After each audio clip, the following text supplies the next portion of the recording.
Hai rakan-rakan, hari ini saya nak memperkenalkan satu produk yang saya dah pakai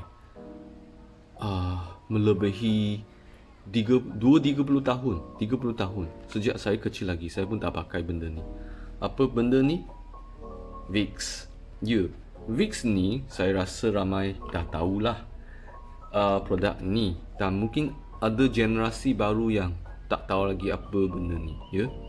Okey, terutama sekali mereka yang dah berkeluarga, dah ada anak, kan. Sebenarnya produk ni membantu. Okey, Vicks ni sebenarnya dia satu produk yang kita gunakan masa kita ada selesema atau batuk. Dia bukan satu ubat yang dapat sebenarnya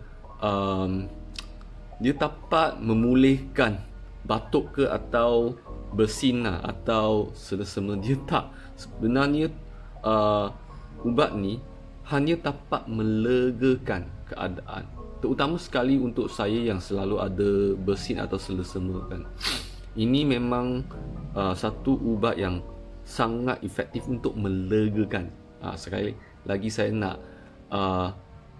nak memberitahu rakan-rakan dia bukan untuk nak memulihkan, tapi dia lebih kepada melegakan. Terutama sekali masa saya COVID, saya pun pakai ini untuk batuk-batuk saya, ya. Untuk batuk-batuk dia melegakan. Mengapa? Sebab bau dia, saya rasa ini masih baru lah, tak dapat buka ni. Okay, saya cuba buka. Okay. Lepas buka dia macam ni. Dekat dalam dia ada ubat dia.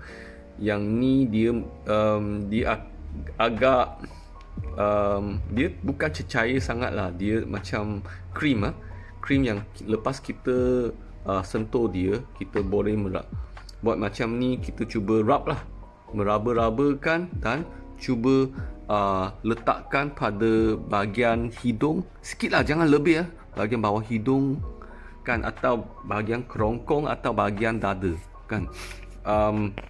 Dia bahagian yang saluran pernafasan kita lah. Letakkan sikit lah, jangan lebih, sikit supaya kita boleh bau sikit, supaya bahagian kerongkong dan bahagian dada kita yang bahagian salur pernafasan kita kan, dia meresap sikit dan dapat kita rasa lega. Apa maksud rasa lega? Contohnya masa batuk-batuk kan, dia gatal kan. So benda ni dia boleh kurangkan sikit kegatalan dia. Atau selesema kan, banyak air keluar daripada hidung. Sebenarnya lepas letak ni dia dapat kurangkan sikit ya, yang kita punya bersin tu atau air yang keluar daripada hidung tu, sebenarnya dia boleh kurangkan sikit. Okay, benda ni tak mahal sangat. Saya tak ingat lah berapa harga saya beli daripada yang ni. Kalau tak silap saya beli daripada farmasi Caring atau Guardian atau Watson atau Big Pharmacy atau 7-Eleven ataupun Speedmart. Speedmart 99 kita boleh dapat benda ni. Ya, untuk budak-budak kecil boleh pakai tak? Boleh. Saya pakai ni sejak anak-anak saya dah baby lah sampai dewasa sekarang pun kadang-kala pakai, terutama sekali bila mereka ada batuk-batuk teruk kan. Saya cuba sapukan ni dekat dada dia dan sikit, jangan letak lebih, sebab kalau letak lebih dekat hidung saya rasa mungkin tak sarankan lah. Saya pun pernah tengok ada artikel yang mengatakan jangan sapu terus dekat bawah hidung, tapi saya dah pakai benda ni dah berpuluh-puluh tahun. Sejak saya sekarang dah umur 40 lebih, sejak saya kanak-kanak lagi kan.